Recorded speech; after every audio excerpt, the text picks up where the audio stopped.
கேட்டீர்கள். அருமையான இந்த பாடல்களை நீங்கள் கேட்டீர்கள். இயேசு கூட வருவார்.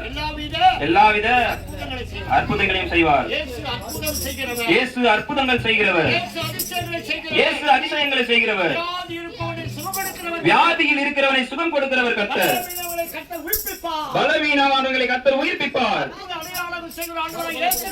அற்புத அடையாளங்களை செய்கிறவர் ஆண்டவராகிய இயேசு கிறிஸ்து. அந்த இயேசு மரித்தார், அடக்கம் பண்ணப்பட்டார். வேத வாக்கின்படி நமது பாவங்களுக்காக மரித்து அடக்கம் பண்ணப்பட்டு மூன்றாம் நாளிலே உயிர்த்தெழுந்தார். அல்லேலூயா! அவர் உயிர்த்தெழுந்த கர்த்தர், அவர் ஜீவனுள்ள கர்த்தர். நீங்கள் கூப்பிட்டால் உங்களுக்கு பதில் கொடுப்பார்.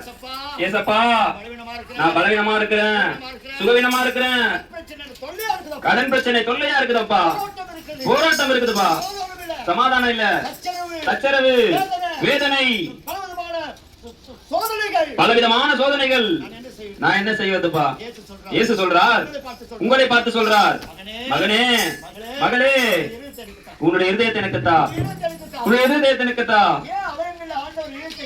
ஏன் அவயங்களில் ஆண்டவர் இருதயத்தை கேட்கிறார்கள்? மனுஷருடைய பொல்லாத சிந்தனைகள், விபச்சாரம், வேசித்தனம், கபடு, காமவிகாரம், வன்கண்கள், பொறாமைகள், மதிகேடுகள், இவைகளெல்லாம் புறப்பட்டு இந்த இருதயத்தை தீட்டுப்படுத்தும்.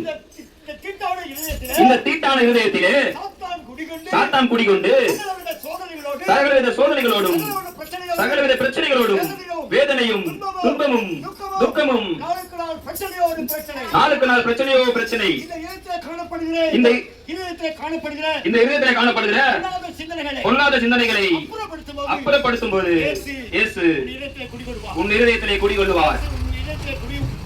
இயேசு உன் இருதயத்திலே குடிகொள்ளும் போது ஒரு தெய்வீக சமாதானத்தை தருவார். அது ஒரு நித்திய சமாதானம்.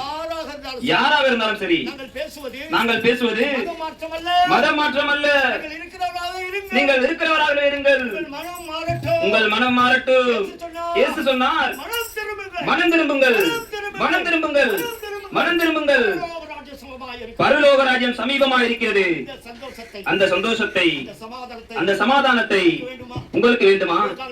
உங்களுக்காக நாங்கள் ஜெபம் பண்ண போகிறோம்.